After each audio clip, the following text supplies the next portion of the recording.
2023년 청직입니다. 우리 담임 목사 홍석봉, 심의장로 이석주, 또 명예장로 홍장기, 심의권사 이현미, 장혜정, 박현숙, 서영경, 또 은퇴권사 최정숙, 명예권사 최재기자, 집사 윤성희, 안문희, 임병일, 정홍파, 김정막, 최선미, 백민수, 이세롬, 또 목장 사역자입니다. 장혜정, 곽현숙, 전영숙, 황성일, 조효민, 또 예배 완주로 김여경, 우린과 둔비 목장입니다. 전영숙, 홍석봉, 김도한, 김보라, 김한, 김서한, 김이한, 또 이희노, 유미영. 돌목장입니다. 황성일, 조효민, 김여경, 김예지, 최진혁, 서현우, 김지수, 최준일, 김다희. 반가반가 목장입니다. 장혜정, 이석주, 이현미, 김항선, 최지기자, 안문희, 이양범, 백민수, 이세롬, 백지은. 생명수 목장입니다. 곽경숙, 최현, 정홍파, 서동욱, 서인경, 조한철, 홍장기, 최정숙, 윤성희, 김병국. 교회 목장입니다. 홍석봉, 김정막, 이희찬, 조숙인, 김예은, 이유정, 이윤수, 김지민, 조서영, 최선미, 임병일, 홍석호, 홍영택입니다. 하나님 고맙습니다. 2023년도 우리를 축복해 주셔서 우리에게 귀한 축복 맡기시고 그런 역할을 감당할 수 있도록 진행해 주심을 감사합니다. 우리가 있는 삶의 현장 속에, 일터 속에, 또 목장 가운데 축복해 주셔서 우리에게 맡겨진 이 역할을 잘 감당해서 하나님께 영광 돌리고 소중한 이들에게 하나님 사랑을 증가하는 하나님의 사람으로 예수 그리스도의 제자로 살아간 우리를 되게 하여 주시옵소서. 2023년도를 축복하심을 믿고 예수 그리스도의 이름으로 축복하며 기도하였습니다. 2023년 첫 세례를 주다. 요한복음 강해를 하고 있는 중입니다. 제가 요한복음을 연구하고 설교하면서 중요하게 본 것이 예수님께서 누군가를 만나는 모습입니다. 가장 먼저 예수님이 만났던 사람이 세례자 요한이었습니다. 세례자 요한이 사람들에게 세례를 줄 때 예수님이 세례자 요한에게 찾아오셨고 그를 통해 세례를 받았습니다. 세례자 요한은 예수님에게 세례를 주는 과정에서 이런 소리를 듣게 됩니다. 성령이 어떤 사람 위에 내려와서 머무는 것을 보거든 그가 바로 성령으로 세례를 주시는 분임을 알아라. 세례자 요한은 세례를 주는 현장에서 예수님을 만나게 됩니다. 그 현장에서 하나님의 임재와 예수님을 통한 놀라운 능력을 보게 됩니다. 살아계신 하나님의 음성을 듣게 되고 예수님을 더 확실히 알게 됩니다. 세례식은 그 사람에게 특별합니다. 예수님을 만나는 장소가 되기도 하고 예수님처럼 성부 하나님의 능력을 받는 시간이기도 합니다. 김도한 간사와 아내 김보라 간사의 둘째 김이한이의 세례식은 그래서 특별합니다. 김이한이라는 인생에 공식적으로 예수 그리스도가 임재하시겠다는 표식이며 하나님의 능력이 그의 삶 속에 나타날 것을 기대하는 날입니다. 이것은 김이한이라는 인생에서 가장 중요한 날입니다. 이후 이한이가 자라서 인생이 무엇인지 알 나이쯤 다시 스스로 자발적으로 세례를 받게 되겠지만 입교라는 의식이 있습니다. 하나님으로부터 직접적인 축복을 확인하게 될 것입니다. 부모인 두 분과 이 세례식에 참여하는 우리 모두가 증인입니다. 이 아이에 대한 하나님의 축복을 우리가 보증해 주는 것입니다. 그래서 우리는 이 아이가 이 교회를 옮기지 않는 한 그를 위하여 기도하고 축복해 줄 평생의 의미를 지게 됩니다.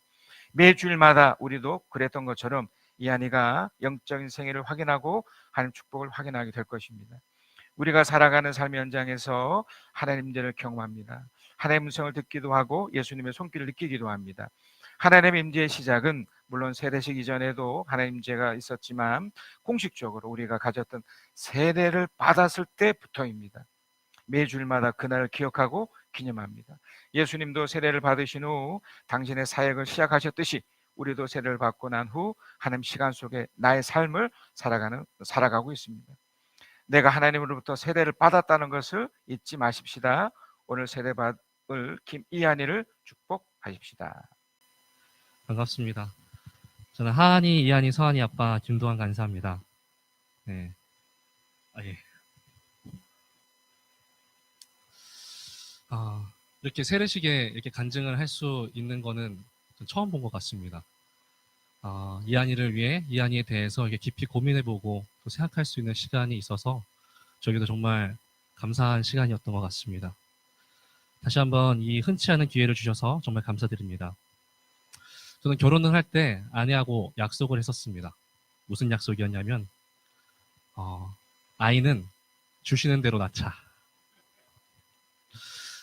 저의 선교제에서 있었을 때 리더이신 선교사님께 질문을 했습니다. 그 선교사님께서 자녀가 5명이 있었기 때문에 어떻게 그렇게 많이 낳게 되셨냐, 어떻게 그런 결정을 하셨냐라고 물어봤을 때 많은 사람들이 하나님께 모든 것을 믿고 맡긴다라고 얘기하지만 특히 자녀에 관해서는 이 생명에 관해서 믿고 맡기지 못하는 경우가 너무 많은 것 같다.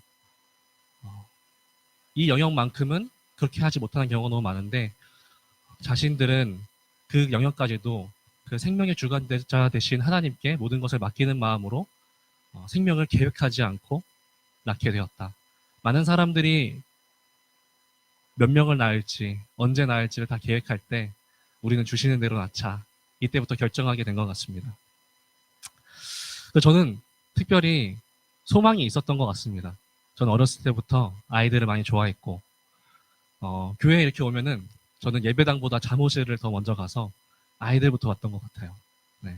그래서 어렸을 때부터 아이를 많이 낳고 아이들과 함께하는 그런 삶을 꿈꿨던 것 같습니다. 저의 소망에 대한 응답이었던 것 같고요. 한 가지 더는 이제 자라고 하나님을 알아가게 되면서 세상에 많이들 경제적인 이유로 살아가는 어떤 삶의 어려움 이유로 자녀를 낳는 것을 포기하고 너 돈 없는데 어떻게 자녀를 그렇게 많이 낳고 살래? 라고부터 걱정해 주시고 네, 이렇게 물어봐 주시는 분들이 많은데 그것에 대한 좀 반기를 들고 싶은 마음도 있었습니다. 하나님께서 이 아이들을 분명히 책임지신다라는 거. 모든 경제적인 거, 내 삶의 모든 것들 이 아이들과 함께하면서 오히려 더 큰 풍요를 얻을 수 있고 더 큰 행복을 얻을 수 있다라는 것을 저의 삶을 통해서 하나님을 그렇게 증거하고 싶은 마음이 있었던 것 같습니다. 그것이 어쩌면 네 맞죠.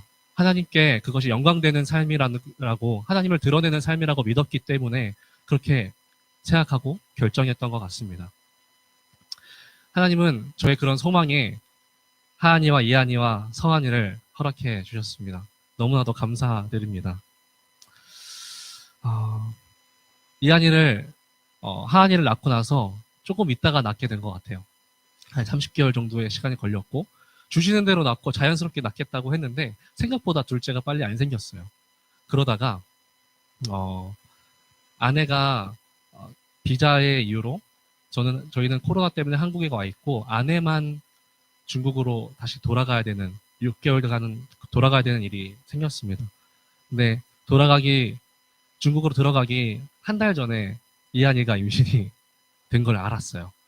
네, 그래서 아내는 임신한 몸으로 홀로 6개월을 중국에서 또 제가 없이 하한이도 없이 태중에 이한이만 데리고 살다가 왔습니다. 저는 그때 저는 없고 혼자라고 생각이 홀로 있는 아내라고 생각이 됐지만 이한이가 또 그 안에서 또 함께 있음에 또 감사하는 시간이었던 것 같아요. 이한이는요 존재 자체로 정말 감사한 아이입니다. 저희 살아계신 저희 친할머니가 계시는데요. 할머니에게 증손주가 9명이 있습니다. 증손주가 손주들의 자녀들. 근데 그 자녀들 중에서 자녀 9명 중에서 아들이 딱 1명이에요. 네. 서한이가 포함해서 9명 중에 이한이가 딱 1명입니다. 대를 잇는 아이. 가문에게도 제 가정에게도 정말 귀하고 감사한 아이입니다. 둘째는 사랑이라고 하죠. 처음에는 많이 이것들이 와닿지가 않았었는데 키워가면서 정말 많이 느끼는 것 같아요. 하한이 때는 여유가 없고 항상 부담감 속에서 느끼지 못했던 자녀에 대한 그 즐거움, 자녀에 대한 그 깊은 사랑스러움이 이한이를 통해서 많이 경험되어졌습니다. 그래서 하한이에게 첫째만으로는 진짜 느낄 수 없겠구나. 이게 둘째쯤 가야 하나님의 자녀에 대한 사랑을 내가 정말 많이 느끼는 거구나 라는 생각을 정말 많이 하면서 이한이를 통해서 하나님의 그 간절하고 정말 열정 넘치는 그 사랑을 많이 배웠습니다. 어느 날 이한이를 이렇게 바라보는데 너무 사랑스러워서 이렇게 꼭 안고 하나님 이한이를 저에게 주셔서 감사합니다, 감사합니다 하고 기도하는데 하나님께서 이런 좀 강하고 좀 분명한 마음 감동을 주셨던 적이 있어요. 이한이는 예배자다. 이한이는 예배자다. 전 이게 우리 모두 예배자잖아요. 특별할 게 사실 없는데 너무 위로가 되고 안도가 되는 거예요.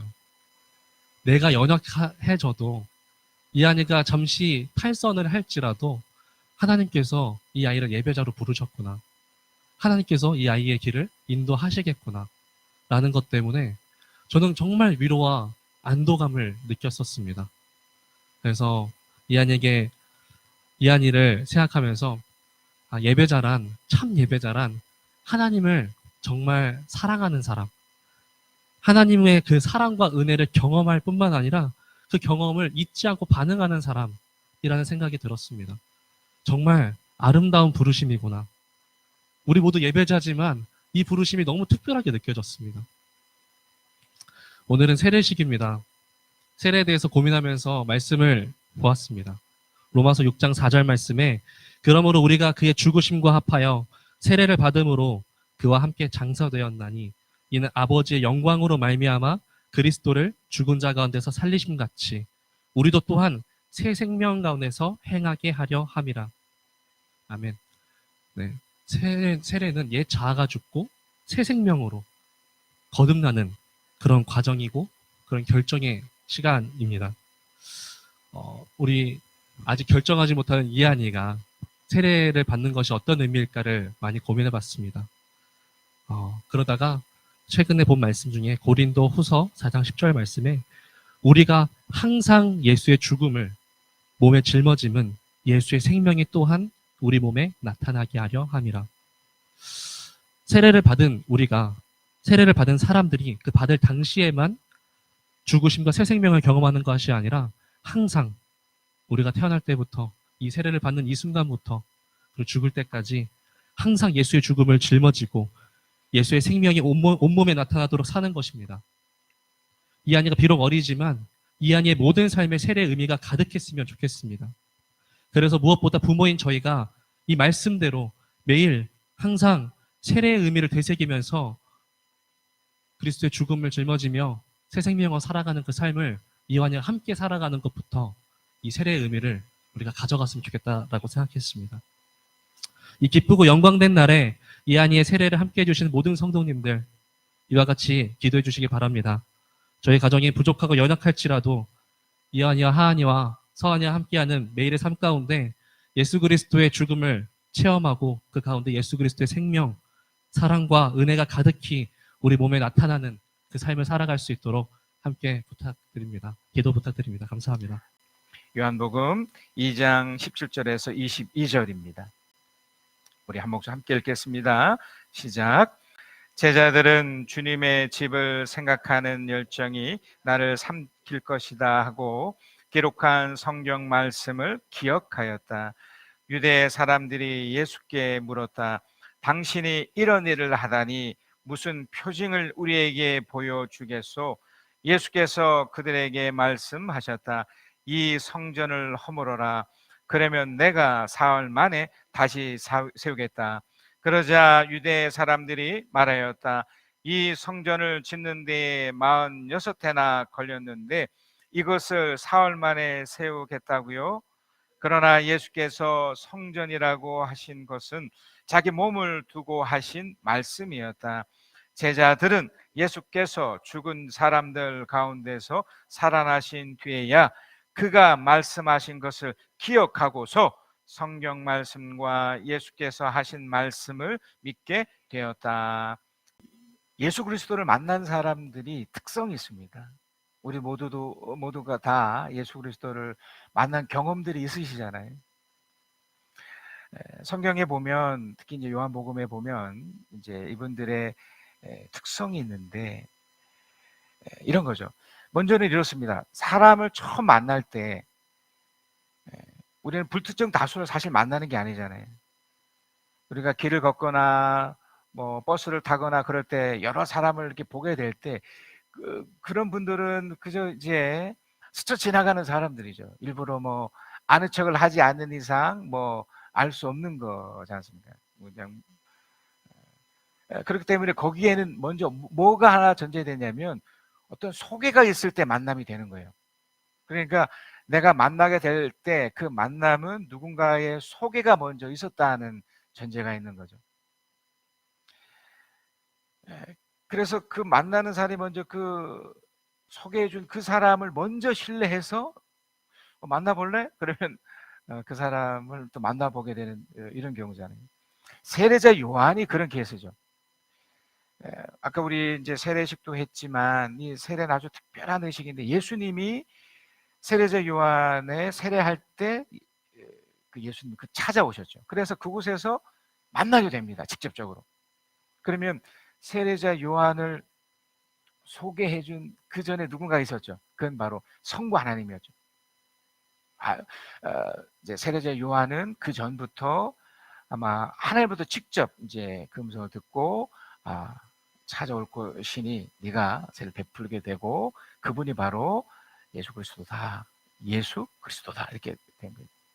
세례자 요한에게는 이제 두 명의 제자들이 있었는데 요한복음을 지은 이 요한과 또 안드레라는 베드로의 동생이 있었습니다.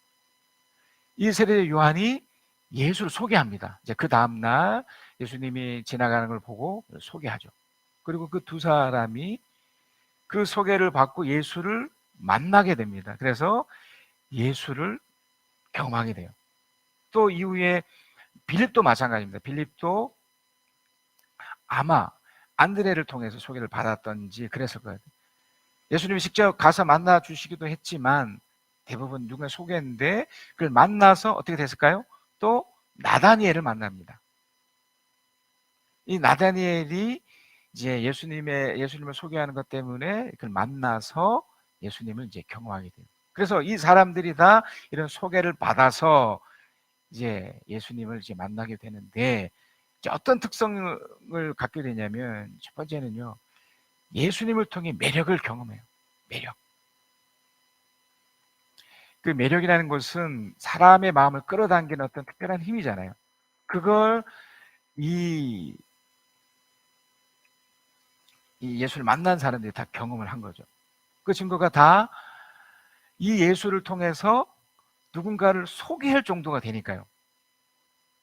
여러분도 아마 그러시지 않겠습니까? 아주 멋진 사람을 만나게 되면, 그러니까 또 어떤 멋진 어떤 것들을 또 경험하게 되면, 그게 정말 맞고 훌륭하고 또 좋은 거라면 또 누군가를 소개하고 싶은 그런 마음이 들잖아요. 내가 어떤 병원에 갔을 때 그 의사가 나를 이렇게 고치는 것이 너무 이렇게 좋게 느껴지면 그걸 가지고 또 그 병원 가봐. 그 의사 대단하던데. 뭐 이렇게 소개하는 것처럼. 그래서 이 만난 사람들은 예수님의 매력을 느끼고 이게 전달했던 거죠. 그리고 또 두 번째 예수를 통해서 느꼈던 게 뭐냐면 예수님의 특별한 능력을 경험하게 돼요. 우리 좀 전에 이 세례식도 마찬가지였지만 눈에 보이지 않는 하나님이 특별히 이 김이한이라는 그 인생 속에 찾아오셔서 우리 주님께 세례 받으셨을 때 하셨던 그 말씀처럼 그 음성을 듣게 된 거죠. 이미 예수를 믿고 있던 그 부모님은 이미 그걸 이제 들었을 거고요. 우리 모두 다 그 음성을 사실 들었던 거거든요. 그러니까 특별한 무언가가 우리가 처음에는 감지는 못할지라도 이게 다 있게 됐다는 겁니다. 그래서 예수님 같은 경우도 그 요한복음에 나타나는 그 가나 잔치의 그 혼인잔치집에 나타났던 그 놀라운 물이 포도주로 바뀌는 그 현장과 그 능력을 그들이 보게 된 거거든요. 그러니까 예수 그리스도를 믿는 사람들에게는 예수를 통해 어떤 매력을 또 경험할 뿐만 아니라 그 매력을 통해서 특별한 능력을 보거나 경험하게 된다는 겁니다. 자, 이런 사람들이 오늘 이 본문에 나타나는 아주 특별한 사건을 하나 접하게 돼요. 요한복음 2장 13절에서 15절입니다. 자, 어떤 사건이 하나 생기냐면 유대 사람의 유월절이 가까워져서 예수께서 예루살렘 올라가셨다.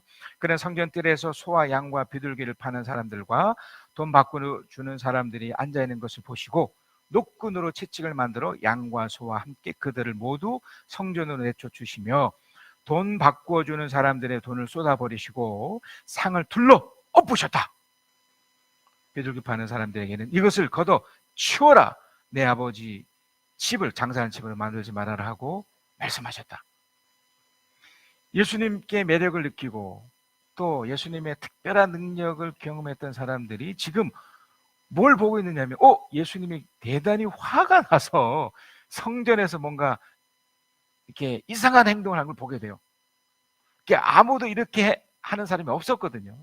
그 당시 종교 지도자들도 오히려 이런 행동보다는 오히려 이제 그런 일들 장려했던 거잖아요. 그런데 노끈을 가지고 채찍처럼 가져다가 그것을 막 둘러 엎는 이런 일들을 보니 얼마나 당황했겠습니까?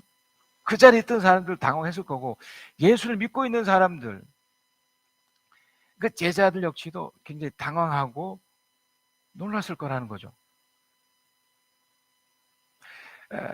여러분이 지금 이 상황을 조금 이해를 하셔야 되는데 이제 왜 그 성전 안에 이런 사람들이 필요했는지, 소와 양과 비둘기 파는 사람이 왜 필요했는지에 대해서 좀 이해가 있으셔야 돼요.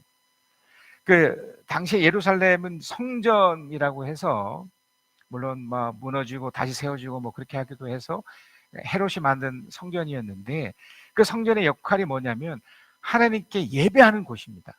특별히 자신의 죄가 있거나 그랬을 때 그 성전에 자신의 죄를 묻는 어떤 소나 양이나 비둘기 같은 걸 가져오면 거기에 이제 제사장들이 대신 그 죄를 사는 방식으로 그 제물을 잡고 뭐 그런 장소였고 그런 곳이었거든요.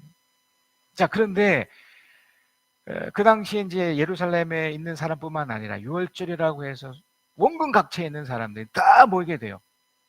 일반적으로 그곳에 한 10,000명에서 20,000명이 거주하고 있었다면 한 4배, 5배 이상의 정말 많은 사람들이 모여진 거죠. 그러니까 얼마나 그곳이 복잡하고 그렇게 그랬었죠.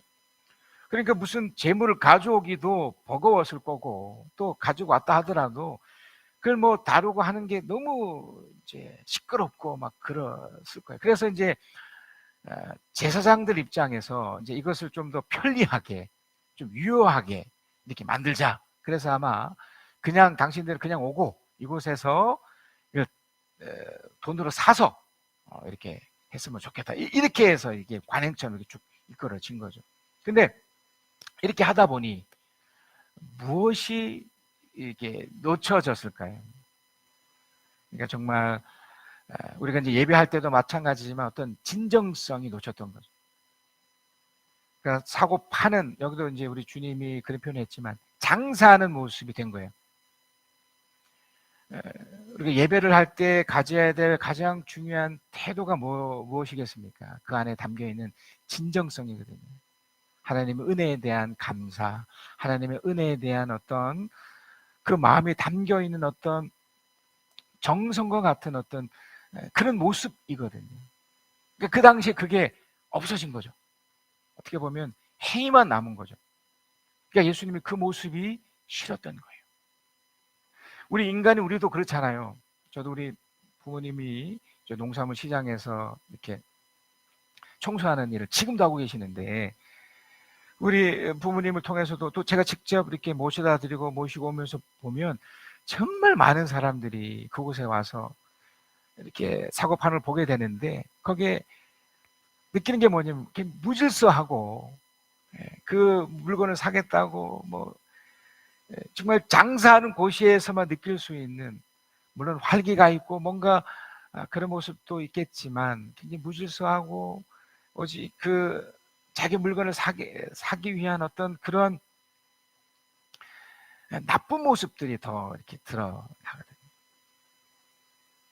그러니까 그런 모습을 통해서 느끼는 게 뭐냐면 그 사람들이 정말 이 편리성을 위해서 두었던 이 모든 모습들에 정말 진정한 감사가 있을까? 정말 내가 이렇게 사고 팔고 이런 것에 대한 은혜에 대한 그런 감각이 있을까? 라는 거죠. 그런 게 없었던 거죠. 그러니까 예수님이 어떻게 보면 그 당시에 그 지도자들이 전혀 할 수 없는 행동들을 했던 이유가 바로 이것이었습니다. 제자들이 이제 이걸 보며 의아해했던 거죠. 의아해하면서 이런 표현을 합니다. 요한복음 2장 17절에 제자들이 성경 말씀에 주의 전을 사모하는 열심히 나를 삼키려고 한 것을 기억하더라. 그러니까 이 제자들도 약간 오해를 했던 거예요. 마치 주님이 하나님을 너무 잘 섬기다 보니 이렇게 막 둘러엎고 이렇게 했구나. 그러니까 아까 말씀드렸듯이 그 안에 담겨있는 진정성, 감사가 사실 없었던 거거든요. 그걸 본 건데 제자들은 막 그런 행동들에 대해서 야, 이 예수님도 대단히 화가 나셨고 막 그렇게 하신 거구나 라고 여긴 건데 사실 그렇지 않습니다. 우리 주님이 하셨던 것은 사실은 좀 더 깊숙한 그 내용이 담겨 있죠. 시편의 말씀인데요. 결론적인 말씀부터 말씀드립니다. 시편 69편 35절 36절이에요. 이 말씀을 인용한 말씀인데 시편 69편 35절에 35절 말씀을 읽겠습니다. 하나님께서 시온을 구원하시고 유다의 성읍들을 다시 세우실 것이니 그들이 거기에 머무르면서 그곳을 그들의 소유로 삼을 것이다. 주님의 종들의 자손이 그 땅을 물려받고 주님의 이름을 사랑하는 사람들이 거기에서 살게 될 것이다. 이게 이제 다윗이 사실은 제자들이 이해했던 것과 좀 다른 것이었는데 주님이 마치 막 화를 내면서 했던 그 모습은 사실은 그들 마음속에 담겨있는 그 감사와 은혜에 대한 그런 감각들을 이렇게 복원시키고 싶었던 마음이 있었던 거거든요. 그것이 되면 지금 좀 전에 읽어드렸던 바로 이 내용이 된다는 거예요. 하나님께서 시온을 구원시키고 구원의 성읍들을 다시 세우시고 거기에 머무르면서 그곳을 그들의 소유로 삼게 되고 그 땅을 물려받고 주님의 이름을 사랑하는 사람들이 거기 살게 될 것이다. 주님께서 이 말씀 우리에게 오늘 이 시간 또 이번 주에 주시면서 하시는 것이 바로 이것입니다. 여러분 진정으로 하나님에 대한 감사가 회복되었으면 좋겠습니다. 하나님에 대한 은혜가 회복되었으면 좋겠습니다. 예수님이 지금 그 기도하는 그곳이 장사하는 소굴이 되어서 참 가슴 아파하시고 좀 그랬던 그 상황에 특별히 제자들만큼은 이걸 정말 바로 알았으면 하는 마음이 있었던 거죠. 지금 우리가 성찬식을 하려고 합니다. 성찬식은 우리 주님의 죽으심과 부활을 기억하고 기념하는 거거든요. 제자들도 비록 예수님이 왜 화를 내셨는가에 대해서 지금 집중을 하게 되었어요. 그래서 요한복음 2장 21절 22절에도 그러나 예수께서 성전이라고 하신 것을 자기 몸에 두고 하신 말씀이었다. 제자들은 예수께서 죽은 사람들 가운데서 살아나신 뒤에야 그가 말씀하신 것을 기억하시고 그가 그렇게 화를 내시면서 그렇게 하나님 앞에 열정으로 하셨던 그런 행동들을 기억하시고 성경 말씀과 예수께 하신 말씀을 믿게 되었다. 그 그분 열정이 무엇이었다고요? 하나님에 대한 감사와 하나님에 대한 그 은혜를 복원시키는 겁니다. 2023년도가 진행 중에 있죠. 여러분 마음 가운데 다시 하나님을 향한 그 감사가 회복되기를 그리스도 이름으로 축복합니다. 하나님께서 여러분에게 베푸셨던 은혜들 또 앞으로 베푸실 은혜들을 다시 여러분 상기하시면서 이 성찬식에 임하셨으면 좋겠습니다. 내가 여러분에게 전해준 것은 주님으로부터 전해받은 것입니다. 곧 주 예수께서 잡히시던 밤에 빵을 들어서 감사를 드리신 다음에 떼시고 말씀하셨습니다. 이것은 너를 위하는 내 몸이다. 이것을 행하여 나를 기억하여라. 직후에 잔도 이와 같이 하시고서 말씀하셨습니다. 이 잔은 내 피로 세운 새 언약이다. 너희가 마실 때마다 이것을 행하여 나를 기억하여라. 그러므로 여러분이 이 빵을 먹고 이 잔을 마실 때마다 주님의 죽으심을 그가 오실 때까지 선포하는 것입니다. 그러면 누구든지 합당하지 않게 주님의 빵을 먹거나 주님의 잔을 마시는 사람은 주님의 몸과 피를 범하는 죄를 지는 것입니다. 그러니 각 사람은 자기를 살펴야 합니다. 그런 다음에 그 빵을 먹고 그 잔을 마셔야 합니다. 몸을 분별함이 없이 먹고 마시는 사람은 자기에게 내릴 심판을 먹고 마시는 것입니다. 이 때문에 여러분 가운데는 몸이 약한 사람과 병든 사람이 많고 죽은 사람도 적지 않습니다. 우리가 스스로 살피며 심판을 받지 않을 것입니다. 그런데 우리는 주님께서 우리를 심판하시고 징계하시는 것은 우리가 세상과 함께 정죄를 받지 않게 하시려는 것입니다. 주 나의 모습 보네 상한 나의 맘 보시네 주 나의 눈물 안에 홀로 울던 맘 아시네 주 나의 모습 보네 상한 나의 맘 보시네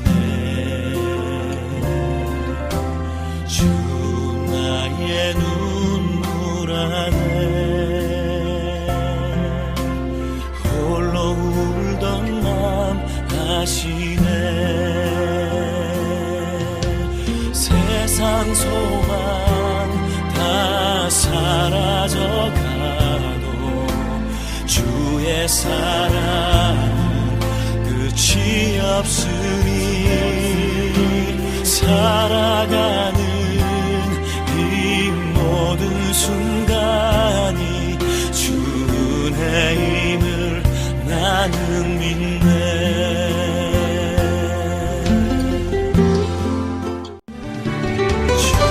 사랑 내게 있네 그 사랑이 날 채우네 주 은혜 내게 있네 그 은혜로 날 세우네 세상 소망